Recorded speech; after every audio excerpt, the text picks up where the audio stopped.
বংশের ব্যক্তি, আমরা সোনার মদিনা থেকে এসেছি।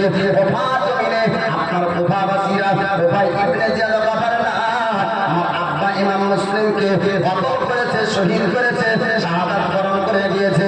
আমার আব্বা শহীদ হয়ে গিয়েছে, তার জন্য আমরা মদিনার রাস্তা ধরেছি। আমরা মদিনা পর্যন্ত যাব। আমরা মদিনায় যদি চলে যাই আর কুফাবাসী মারতে পারবে না। এই পাপীরা কি চোরের মুঠি ধরল, ধরার পর আপনার ইবনে জিয়াদ গভর্নরের কাছে নিয়ে যায়। আপনি এলান করেছেন পুরস্কারের ব্যবস্থা করে দিতে হবে, কেননা ওই দুইজন ব্যক্তিকে আমি ধরে এনেছি। তারা মদিনা পর্যন্ত পালিয়ে যেত, মদিনায় যাওয়ার জন্য রাস্তায় পার হয়ে গিয়েছিল।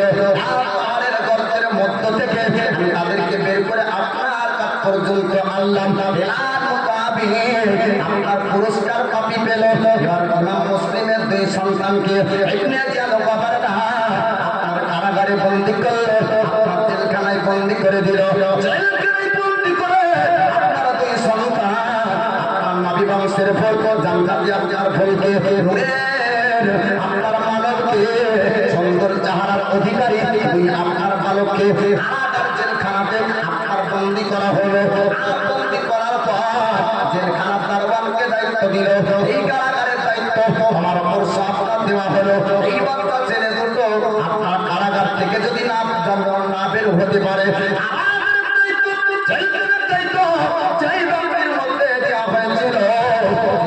আপনার দেওয়া হয়েছিল, এই ব্যক্তির অন্তরের মধ্যে রাসূলুল্লাহর মহব্বত ভরা ছিল।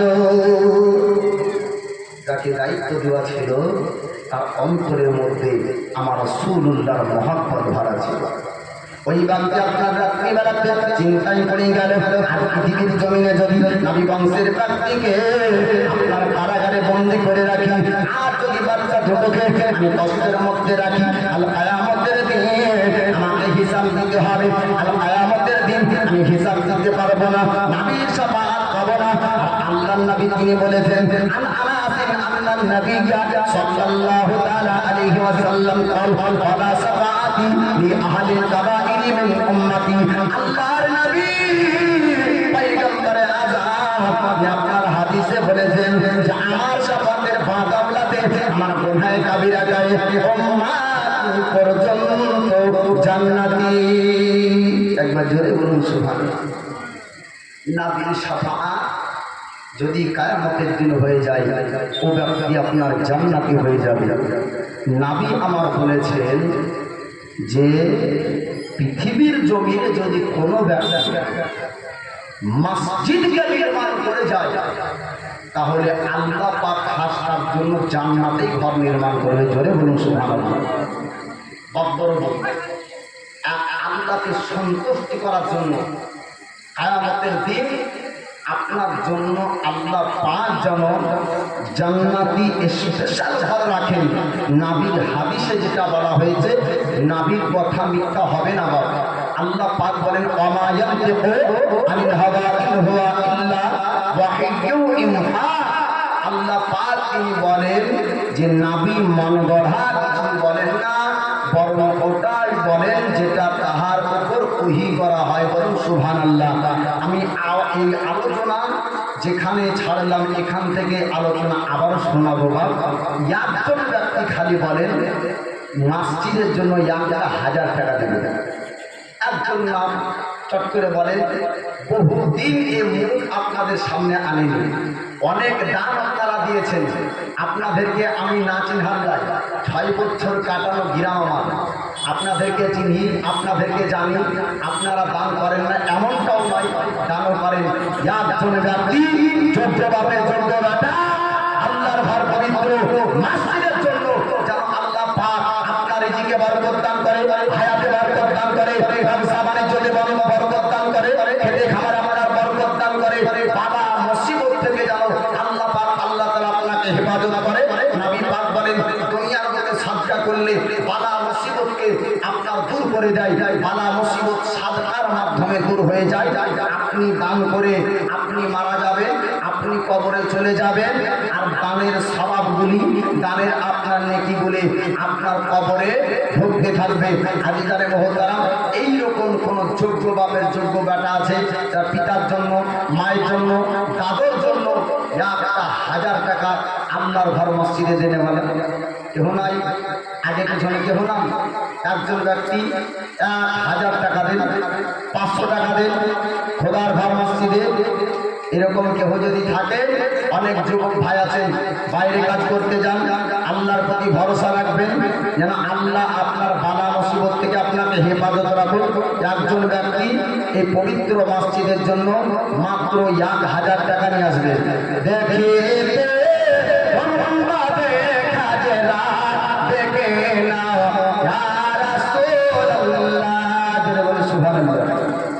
দেখিব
করিমপুরে রুবেল শেখ নারায় তাকবীর, নারায় রিসালাত, মাসলাকে আলা হাজরাত।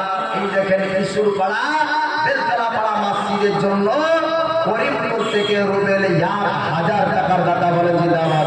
সবার দফার নামে তুমি সব থেকে দাতা মাফ করে দিয়া আল্লাহ যত গুনাহ খাতা। মসজিদের প্রতি তাহার মহব্বত ছিল, ছিল কিনা ছিল তা কোথানে বোঝা গেল। আমার পিয়ারা বান্দা যদি না আসে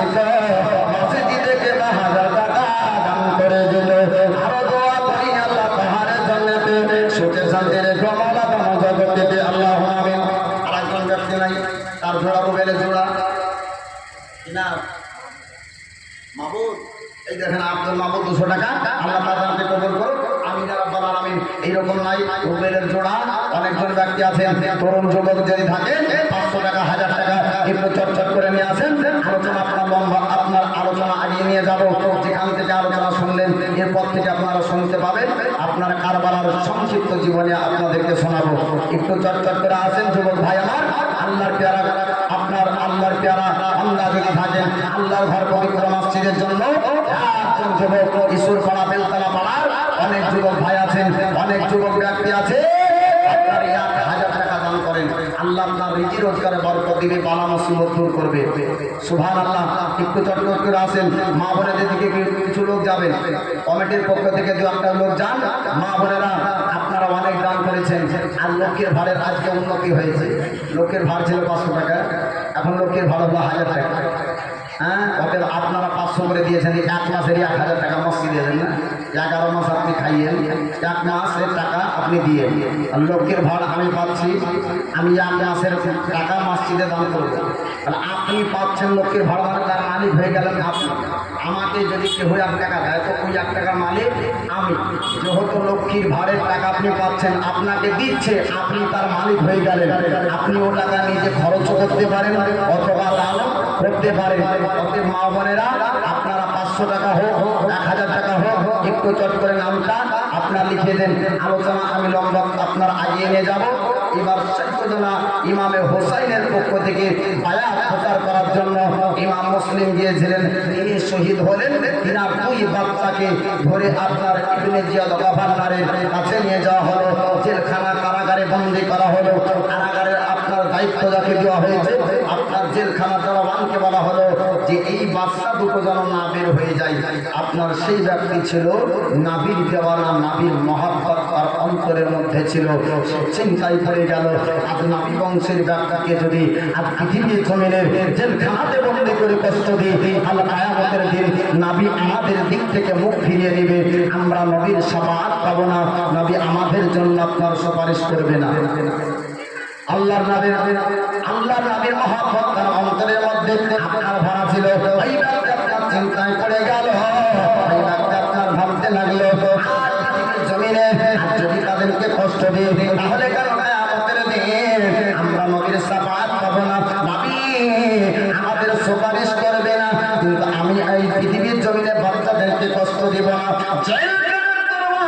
আপনার গেট খুলে দিল, এই বাচ্চাকে বলল, তোমরা সোনার মদিনা, তোমাদেরকে যাওয়ার জন্য আমি ছেড়ে দিলাম, তোমরা আগে আপনার মদিনায় পৌঁছে যাবে। কিন্তু আপনার কথা তোমরা শুনি না, আপনার মানুষকে যখন তোলা হবে আমার নামটা একটু তোমরা মুখস্থ করে নাও, আমার চেহারাটা ভালো করে দেখে নাও, আমাকে একটু ভালো করে তোমরা চিনে নাও। ওই দিন কিয়ামতের দিন নবীর কাছে আমার নামটা একটু রাখবে, আমার শাফাআত সুপারিশ চাও। আমার রাসূলুল্লাহ করে জোরে বলুন সুবহানাল্লাহ। আমি জানি তোমাদেরকে ছাড়ার জন্য আপনার ইবনে জিয়াদ গভর্নর আমাকে কষ্ট দিবে, ইবনে জিয়াদ গভর্নর আমার উপর অত্যাচার করবে, এমনকি আমার জীবনটা পর্যন্ত চলে যেতে পারে। নবী বংশের ব্যক্তি মুহাম্মদ ইব্রাহিম, তোমরা মদিনা পর্যন্ত পৌঁছে যাবে, মদিনা পর্যন্ত চলে যাবে, এই রাস্তা তোমরা ধরে নাও। আপনার রাত্রি বেলায় ছেড়ে দেওয়া হলো, আপনার পার হয়ে যায়, আপনার পুরো রাত অতিবাহিত হয়ে গেল, আপনার ফসা হয়ে যায়, সকাল আপনার হয়ে যাবে। এমন তো আপনার সময় চিন্তা করলো, পার হয়ে যায়, আপনার চতুর্দিক দেখা হলো, বুধবার জমি আপনার পার হতে পারেনি, সম্ভব হলো না। আপনার দিন শুরু হয়ে যায়, দুই ভাইয়ের মধ্যে আলোচনা হলো, আর আপনার যাওয়া যাবে না, আর চলা যাবে না। দিনের সূর্যের আলোতে আমরা যদি চলাচলি করি তবে আমাদেরকে চিনে নেবে, আমাদেরকে জেনে নেবে, আমাদেরকে যদি চিনে নেয় আবার আমাদেরকে কারাগারে বন্দী করবে, আবার জেলখানায় নিয়ে যাবে। তার জন্য ভয় আপনার উঁচু জায়গাতে দুই বাচ্চা চড়ে গেল, কাজের ওপর আপনার দুই বাচ্চা চড়ে গেল। রমণী ইনারার কাছে পানি আনতে আসলো, আসার পরে দেখতে পাচ্ছে ইনারার পানির নিচে আপনার দুইটা সোনার আপনার টুকরা দেখতে পাই। বলুন সুবহানাল্লাহ। চাঁদের মতো আপনার যেন উজ্জ্বল করছে নূরের চেহারা। আপনার নবী বংশের ব্যক্তি দুই আপনার চেহারাটা ভেসে উঠলো। ওই রমণী দেখার পর আপনার বলল, বাবা তোমাদের একটু বাড়ি কোথায়, তোমরা কোথায় থেকে এসেছো? আপনার বললেন যে আমরা সোনার মদিনা থেকে এসেছি।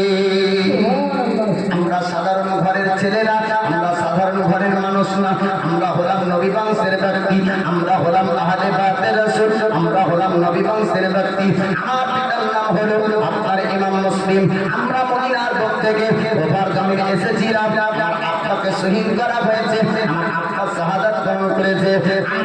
আমরা জমিন থেকে মদিনার জমিন যাব, আমরা চলতে শুরু করলাম, রাত্রি পার হয়ে গেল, দিন শুরু হয়ে যায়, আমরা মদিনা পর্যন্ত পৌঁছাতে পারি না। আল্লাহর যারা বান্দি আপনার দেখার পরে সঙ্গে সঙ্গে আপনার জড়িয়ে ধরে, আপনার আদর করতে লাগে।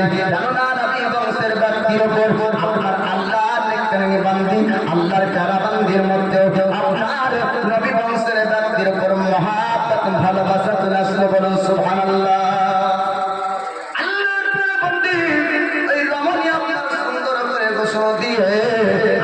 আদর করে বাড়ি পর্যন্ত নিয়ে চলে যায়, আপনার বাড়ি পর্যন্ত নিয়ে গেল, তারপরে সুন্দর ভাবে খাবার খাইয়ে আপনার রেখে যায়।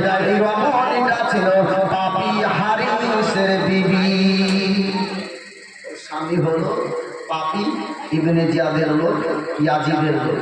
এবার আপনার হারিস আপনার আসলো, রাত্রিবেলাতে আসার পরে বিবিকে আপনার খাবার চাই, আপনার আল্লাহর কারাবন্দী আপনার খাবার দিয়ে যায়। আপনার হারিস হারিসকে জিজ্ঞেস করলো তার বিবি, বলে স্বামী আপনি একটু জানিয়ে দেন, আপনি যে সঙ্গে ঘোড়া নিয়ে গিয়েছিলেন আপনার ঘোড়াটা কোথায় গেল, আপনার ঘোড়াটা কোথায় গিয়েছে? এই ব্যক্তি বলতেছে, হারিস বলে বিবি রে, আমি ঘোড়া নিয়ে পুরো আমি চক্কর লাগিয়ে দেখলাম আপনারা পুরস্কার পাওয়ার আশাতে, একটা জিনিস পাওয়ার আশাতে, সোনা পাওয়ার লোভে, চাকরি পাওয়ার লোভে, মুক্তা পাওয়ার লোভে, কিন্তু না, আমি পুরো কোফা আমি সমস্ত জায়গা চক্কর লাগালাম, ইনাম পুরস্কার পাওয়া গেল না। আপনি কোন ইনাম কোন পুরস্কারের জন্য চক্কর লাগিয়েছেন? বলে যাই আপনার হারিস পাপে আপনার ইনাম পুরস্কার এলান করেছে। বলে যেই ব্যক্তি নবী বংশের দুইজন ব্যক্তি, ইমাম মুসলিমের দুই সন্তান মুহাম্মদ আর ইব্রাহিম, দুইজন ব্যক্তিকে ধরতে পারবে, ওই দুইজন ব্যক্তিকে আপনার সোনা দেওয়া হবে, আপনার চাঁদি দেওয়া হবে, আপনার টাকা দেওয়া হবে, এরকম আপনার এলান হয়ে গেল। চতুর্দিকে আমি চক্কর লাগালাম, কিন্তু আপনার ওই ব্যক্তিদের পরিচয় পেলাম না, ওই ব্যক্তিদেরকে আপনার পাওয়া গেল না, আমার ঘোড়াটা মারা গেল। আপনার হারিস পাপের বিবি বলেছিল, আল্লাহর প্যারা বান্দি আপনার বলেছিল, স্বামী জান দেখেন দেখেন খারাপ কাজ করার জন্য আপনি বের হয়েছিলেন, আপনি খারাপ কাজ করার জন্য বের হয়েছিলেন, বলে আপনার ঘোড়াটা মারা গেল, আপনি খবরদার পাপের কাজ করবেন না, আর গুনার কাজ করার চেষ্টা করবেন না, এরকম কাজ আপনি খবরদার করবেন না। এইরকম ভাবে যখন স্বামীকে বলা হলো, হারিস পাপি আপনার বলল, খবরদার খবরদার এমন কথা বলিস না, ইনাম পুরস্কার পাওয়ার জন্য আপনার প্রভাবাসীরা একটা চেষ্টা করছে, আমিও তার মধ্যে একজন। হঠাৎ আপনার কান্নার আওয়াজ ভেসে আসলো, আপনার বিবিকে বলো, বিবি একটু জানিয়ে দে আমার বাড়িতে কেন বাচ্চার কান্নার আওয়াজ আসে, আমার বাড়িতে তো বাচ্চা নাই, বাচ্চা কেমন করে কান্না করে, বাচ্চা কোথা থেকে আসলো? আমার প্যারা বানানোর চেষ্টা করলো, যারা বান্ধে ওই বাচ্চাগুলোকে বাঁচানোর জন্য আপনার শত চেষ্টা করলো, কিন্তু না না, হারিস পাপি বারবার জিজ্ঞেস করে, বিবি রে একটু জানিয়ে দে বাচ্চা কোথায়? বলে আল্লাহর প্যারা বান্দি বলে, স্বামী আপনি খাবার খেয়ে নেন, আপনি আরাম করেন, বাচ্চার কথা কেন জিজ্ঞেস করেন? বাচ্চার কান্না যে ভেসে আসে, বাচ্চাটা আমার ঘরে হয়তো আছে। বিবি বারবার করে বলে, কিন্তু বিবির কথা শুনল না। হারিস পাপি আপনার কেমন দেখতে যায়, দেখতে যাওয়ার পরে বাচ্চা পেয়ে যায়, বাচ্চাকে আপনার নেওয়ার পর আপনার চলে আসলো, বাচ্চাকে আপনার ইবনে জিয়াদ গভর্নরের কাছে নিয়ে যাবে, আপনার ইবনে জিয়াদ গভর্নরের কাছে জমা দিবে। বিবি আপনার আল্লাহর প্যারা বান্দি আপনার জড়িয়ে ধরল, ধরে বলে, আমি তো খবরদার খবরদার আপনি পাপের কাজ করবেন না, গুনার কাজ করবেন না, নবীর শাফাআত আপনি কিয়ামতের দিন পাবেন না। আর যদি নবী বংশের ব্যক্তিকে পৃথিবীর জমিন থেকে বাঁচাতে পারেন, যদি ভালোবাসতে পারেন, আদর করতে পারেন, যদি তাকে রাজি করতে পারেন, তাদেরকে খুশি করতে পারেন, নবীর শাফাআত কিয়ামতে পাবেন। জোরে বলো। আর আজ যদি আপনি এইরকম ভাবে এই বাচ্চাগুলিকে ইবনে জিয়াদের কাছে উঠিয়ে দেন, এই বাচ্চাগুলি যদি জীবন চলে যায়, তার দায় কিন্তু আপনি হবেন, পাপ হবে, গুনাহ হবে, এমনটা কাজ করেন না। আপনার হারিস পাপি কথা শুনল না, আপনার ইবনে জিয়াদের কাছে নিয়ে চলে যায়, ইবনে জিয়াদ গভর্নরের কাছে আপনার বাচ্চা দুটোকে জমা দিয়ে আসলো, ইবনে জিয়াদ দেরি করল না, সঙ্গে সঙ্গে শহীদ নূরাইন সংক্ষিপ্ত করে বলতে চাই, আপনার হকের উপর সেজদা ইমাম হোসেন আপনার আছেন। ওই সময় আপনার যুদ্ধ হয়েছিল, যে সময় আমির আপনার সাহাবী, নবীর একজন শ্রেষ্ঠ সাহাবীর মধ্যে একজন, যার নাম হচ্ছে হযরত আমির মুআবিয়া। তিনি হচ্ছেন রাসূলের পাকের সাহাবী, যে আমির মুআবিয়া যার কাঁধে আপনার ইমাম হাসানকে নিতেন, আর কাঁধে ইমাম হোসেনকে নিতেন, আদর করতেন। আমির মুআবিয়া আপনার ইন্তেকাল হয়েছিল, ইন্তেকালের খবরটা ইয়াজিদ আপনার প্রকাশ করেছিল না, ইয়াজিদ বলেছিল আমির মুআবিয়ার ইন্তেকালের খবর আপনার যদি প্রকাশ হয়ে যায়, আর ইয়াজিদকে কেউ বায়াত, আপনার ইয়াজিদের বায়াত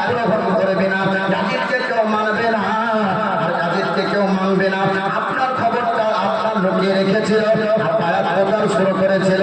সাইয়্যিদুনা ইমাম হোসাইন উনি মদিনার জমিন থেকে এবার আপনার কারবালার জমিনে ওঠার জন্য আপনার আসবেন, যেহেতু আপনার ইমাম মুসলিমের চিঠি আপনার পৌঁছে গিয়েছিল। আপনার ইমাম হোসাইন নবী পাকের রওজা মুবারক আপনার জিয়ারত করলেন। আজানের কাছ থেকে আপনার বিদায় নিয়ে আপনার আখির সালাত দিয়ে মদিনার বুক থেকে আপনার বিদায় নিচ্ছেন। জান্নাতুল বাকি জান্নাতুল ফাতমাতুজ জাহরা আপনার মাদার জিয়ারত করে আপনার সোনার মদিনা ছেড়ে আপনার কুফার জমিনে আপনার রওনা হচ্ছে। আপনার জোরে বলুন সুবহানাল্লাহ। ও গো দয়ার নানা জান, ও গো সরওয়ার মদিনা, তোমার হুসাইন হইল আজ কারবালায় রওনা। ও গো দয়ার নানা জান, ও গো সরওয়ার মদিনা, তোমার হুসাইন হইল আজ কারবালায় রওনা। আখেরি সালাম নাও হে নানা, ছেড়ে যাই সোনারি মদিনা। আখেরি সালাম নাও হে নানা, ছেড়ে যাই সোনার মদিনা। শেষবার মা তো দেখে না, শেষবার মা তো দেখে না, আর যে দেখা হবে না।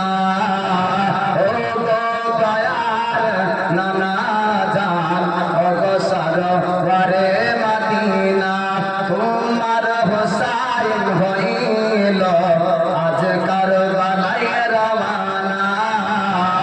ও গো দয়ার নানা জান, ও গো সরওয়ারে মদিনা। ভাইজান ইমামে হাসান ছিল আমার জানের জান। ভাইজান ইমামে হাসান ছিল আমার জানের জান। সে তো চলে গিয়েছে, সে তো চলে গিয়েছে, আর ভালো লাগে না। ও গো দয়ার নানা জান, ও গো সরওয়ারে মদিনা, তোমার হুসাইন হইল আজ কারবালায় রওনা। দ্বীন ইসলামের খাতিরে বাতিল মিটাবার তরে, দ্বীন ইসলামের খাতিরে বাতিল মিটাবার তরে, আল্লাহ রাহে কাটাবো, আল্লাহ রাহে কাটাবো আমার বালা খানা। ও গো দয়ার নানা জান, ও গো সরওয়ারে মদিনা, তোমার হুসাইন হইল আজ কারবালায় রওনা। আল্লাহুম্মা সাল্লি আলা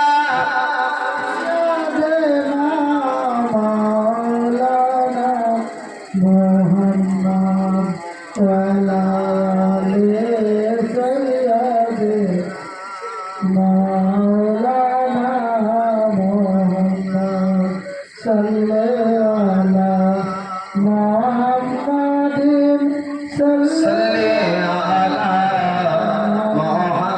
মুহাম্মদ। হরদম জবান সে নিকালো পাক নবী মুহাম্মদ। হরদম জবান সে নিকালো।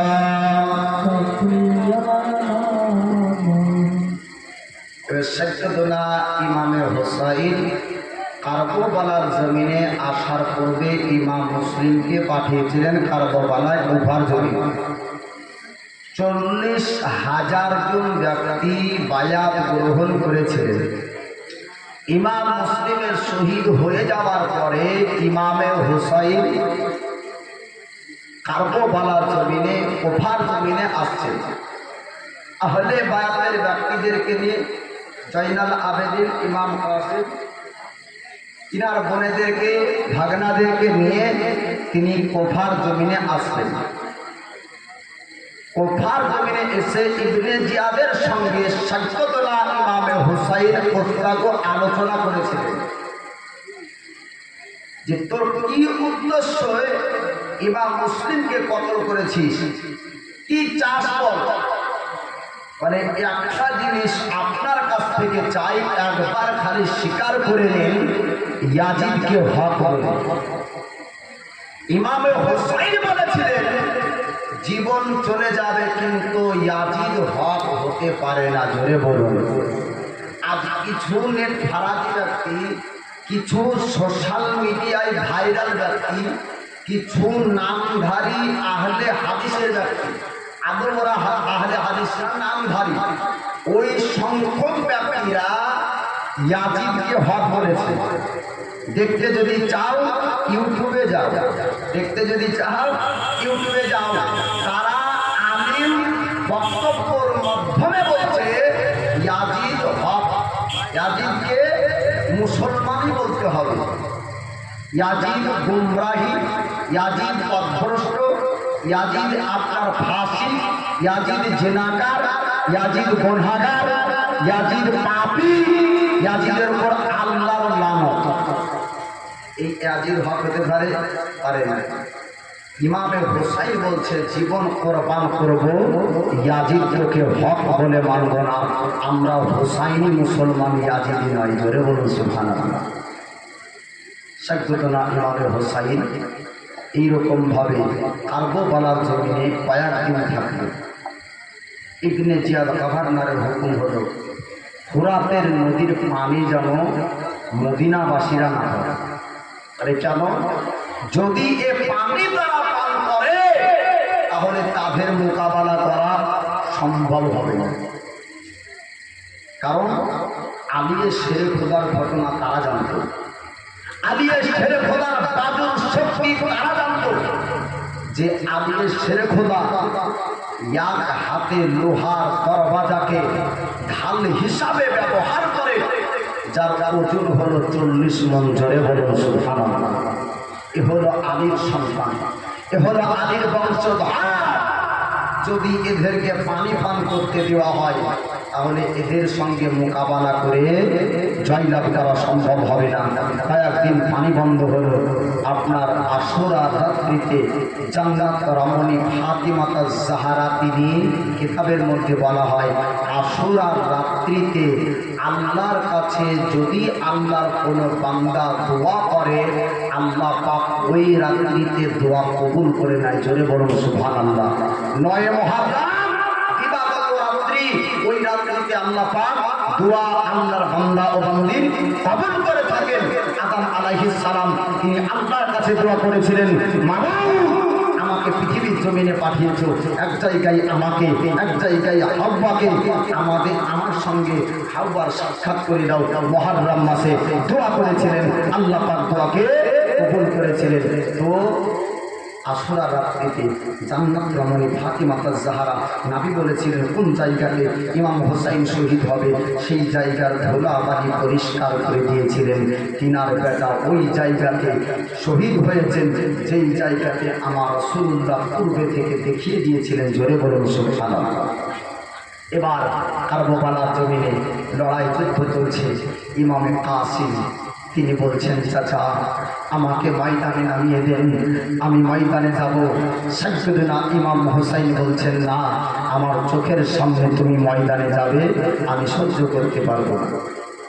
এবার আমার নবীর আওয়াজ, আপনার হুসাইন বলছেন, ও ভাতিজা, তোমাকে খবরদার ময়দানে যেতে হবে না, তোমাকে ময়দানে যেতে দেব না।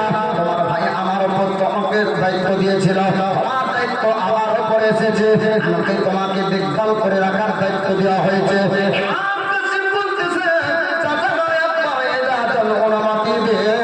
আপনার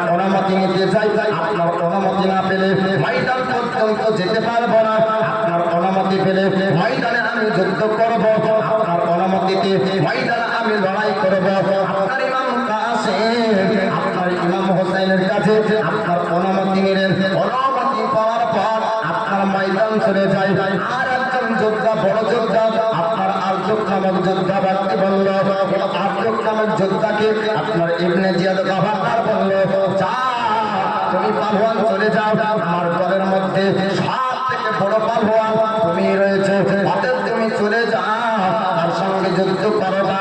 ওই পালোয়ান বলেছিল, ইবনে জিয়াদ গভর্নর, আমাকে কি ঠাট্টা করা হচ্ছে? আমার শানকে কমানো হচ্ছে, আমার ইজ্জতকে মেটানো হচ্ছে, আমার শানকে কমানো হচ্ছে। আমাদের লিডার আপনি শুনে নিন, একটা বাচ্চা ছেলের সঙ্গে 22 বছরের যুবকের সঙ্গে আমি কেমন করে যুদ্ধ করবো?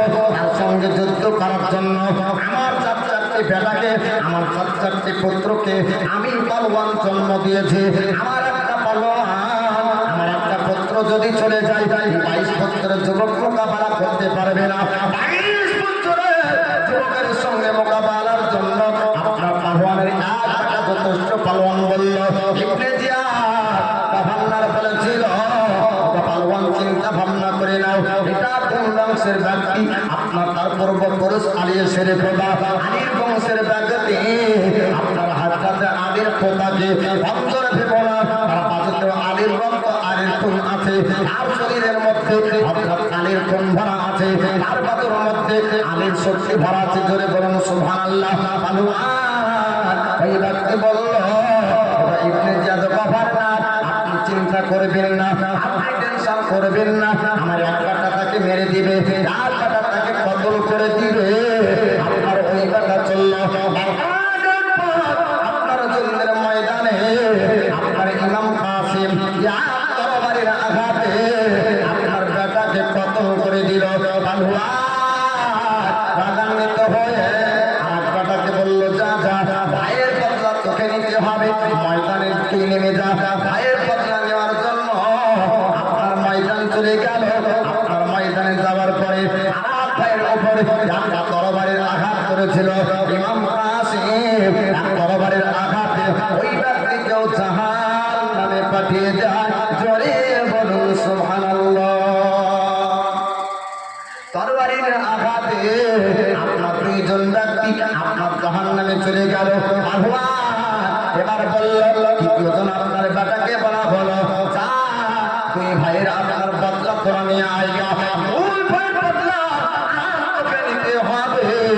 আপনার ময়দান থেকে তুই কতক্ষণ পর্যন্ত আসবি না, যতক্ষণ পর্যন্ত 2 ভাইয়ের বদলা না নিতে পারবি। আপনার ওই ভাইকে পাঠিয়ে দেওয়া হলো। আবার দ্বিতীয় বেটা আপনার ময়দানে কতল হয়ে যায়। ইমাম কাসিম তরবারির আঘাতে আপনার তাকেও জাহান্নাম পাঠিয়ে দেয়। এবার আপনার ছোট বেটাকে বলা হলো, ভগবান আপনার ছোট বেটাকে বলল, ও ছোট পুত্র সংসদ, 3জন বেটাকে 1জন ব্যক্তি ময়দান আপনার কতল করেছে, 1জন ব্যক্তি আমার 3টি বেটাকে কতল করে দিয়েছে। আর তুই যদি বদলা না নিতে পারে, তাহলে আমার 4টি বেটা হওয়াতে আমার একটা আরো ইজ্জত বদনাম হয়ে যাবে। আমি এত বড় পালোয়ান, 4টি বেটাকে জন্ম দিলাম, 4টি বেটা মিলে একটা আমির বংশের বেটা আর কিছু করতে পারলো না। ধরে বলো, এই বাদুতে আলীর শক্তি, হোসাইনি মুসলমানের শরীরে, এই হোসাইনি মুসলমানের বাদুতে কত শক্তি আছে। পালা যেদিন পড়বে সেদিন গেল আপনার বুঝবে। জোরে বলুন সুবহানাল্লাহ। আলীর বংশধর ইমাম কাসিম বলতেছেন, ওরে পালোয়ান শোন শোন, 4টি বেটা না, 4টে বেটা না, এক করে তোরা সবাই চলে আয়। পালোয়ান এই ময়দানে নেমে যা। আপনার 4 নম্বরে বেটাকে পাঠানো হলো, 4 নম্বরে বেটাকে পর্যন্ত আপনার জাহান্নাম পাঠিয়ে দেয়।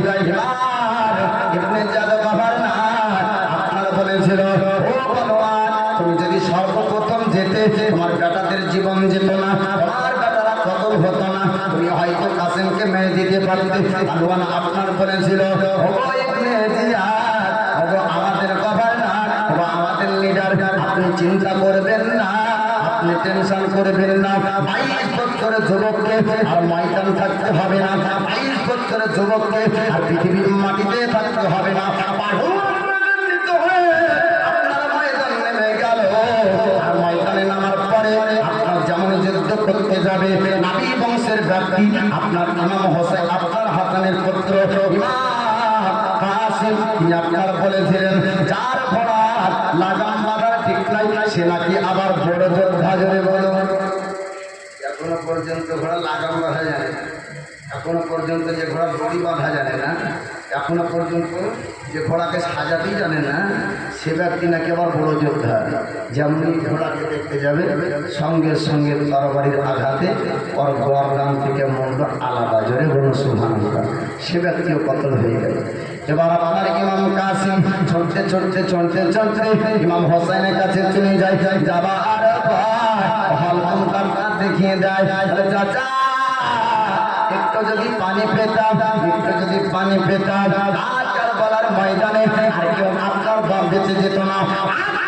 ময়দানে সবাইকে কতল করে দিতাম, সবাইকে আমি জাহান্নাম পাঠিয়ে দিতাম। চাচা একটু পানি দেন, একটু পানি পান করবো। নারায়ে তাকবীর, নারায়ে তাকবীর, নারায়ে রিসালাত, নারায়ে রিসালাত, মাসলাকে আলা হযরত, মাসলাকে আলা হযরত উলামায়ে আহলে সুন্নাত, দ্বীন ইসলাম, দ্বীন ইসলাম, হাফেজ কারি তাইজুল ইসলাম রিজভী সাহাব, জীবনী গায়ক বক্তা হাফেজ কারি তাইজুল ইসলাম রিজভী সাহাব। নারায়ে তাকবীর, নারায়ে রিসালাত।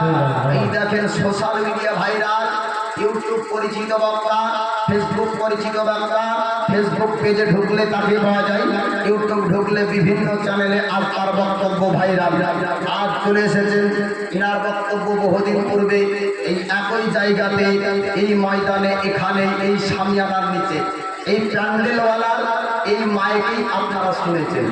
সে আপনারা সেই শ্রোতা, সেই প্যান্ডেলওয়ালা, সেই জায়গা আর সেই বক্তা। আজ জানি মুহতারাম, আজ মানুষের কাছে তিনি জনপ্রিয় বক্তা চলে এসেছেন। আলোচনা লম্বা চড়া করবো না, পিছনকার মানুষকে বলবো আপনারা গুছিয়ে বসেন। হ্যাঁ, সে বলে না যে বাড়ির মুরগি ডাল বাড়াবার। হ্যাঁ, বাড়ির মুরগি ডাল বাড়াবার। যদি বাড়িতে মুরগি থাকে তো জবাই করা ডালের মতন খায়, আর কিনা মুরগির গোস্ত খাইতে গেলে বোঝা যাবে। তো আমরা হচ্ছে বাড়ির মুরগি। 6 বছর ধরে এখানে ওয়াজ শুনেছেন, এই একই ক্যাসেট রোজ রোজ চালায়, কি আর শুনবো। যতক্ষণ আর বক্তা উঠে ততক্ষণ আর যাচ্ছি না। বক্তা চলে এসেছে, শ্রোতা এবার আসবে ইনশাআল্লাহ, তাই না? তো আমি বলছিলাম যে ইমাম কাসিম হলকুলটা দেখিয়ে বলছেন, চুহুকাটা দেখিয়ে বলছেন, চাচা গো একটু যদি পানি পান করতে পেতাম তাহলে এই ময়দানে এই পাপীরা কেউ থাকতো না। ইমাম হোসাইন বলছেন, ওগো ভাতিজা, ইমাম হোসাইন বলছে, ওগো বাপ, আজকে এই ময়দানে তোমার পিপাসা মিটবে না। আজ এখানে শহীদ হলে হাউজে কাউসারে পানি নিয়ে তোমার নানা আমার নানা রয়েছে, যদি একবার হাউজে কাউসারে পানি পান করে নাও আর জীবনে পিপাসা লাগবে না, জীবনের মতো পিপাসা এবার হয়ে যাবে। জোরে বলুন সুবহানাল্লাহ। আপনার ওই ময়দানে হাজার হাজার শত শত আপনার জীবনকে কোরবান করে ইসলাম ধর্মকে জিন্দা রেখেছেন, ইসলাম ধর্মকে কায়েম রাখতে, ইসলাম ধর্মের প্রচার করতে, ইসলাম ধর্মকে টিকাতে জাঙ্গে বদর, জাঙ্গে খাইবার, জাঙ্গে হুনাইন, জাঙ্গে মুতা, জাঙ্গে খন্দক, জাঙ্গে কারবালা, বিভিন্ন জাঙ্গের পরিবর্তে আমরা ইসলাম ধর্মকে পেয়েছি। আমরা মুসলমান, এক মুসলমান অপর মুসলমানের সঙ্গে আত্মীয়তা রাখতে হবে, এক মুসলমান অপর মুসলমানের সঙ্গে মিল মহব্বত রাখতে হবে, এক মুসলমান আর এক মুসলমানের সঙ্গে দোস্তি রাখতে হবে, এক মুসলমান আর এক মুসলমানের সঙ্গে ভালোবাসা রাখতে হবে, এক মুসলমান আর এক মুসলমানের বিপদে তার পাশে দাঁড়াতে হবে। এই চেষ্টা আমাদেরকে করতে হবে। আল্লাহ পাক যেন সে তৌফিক দান করুন। সকলে বলেন আমিন। ভাষায় ভুল হলে ক্ষমা করবেন, কোরআন হাদিস থেকে ভুল করলে আল্লাহর কাছে ক্ষমা প্রার্থী। আস্তাগফিরুল্লাহ রাব্বি মিন কুল্লি যামবি ওয়া আতুবু ইলাইহি। লা হাওলা ওয়া লা কুওয়াতা ইল্লা বিল্লাহিল আলিয়্যিল আযীম। লা ইলাহা ইল্লাল্লাহু মুহাম্মাদুর রাসূলুল্লাহ সাল্লাল্লাহু তাআলা আলাইহি ওয়া সাল্লাম। আসসালামু আলাইকুম ওয়া রাহমাতুল্লাহি ওয়া বারাকাতুহু।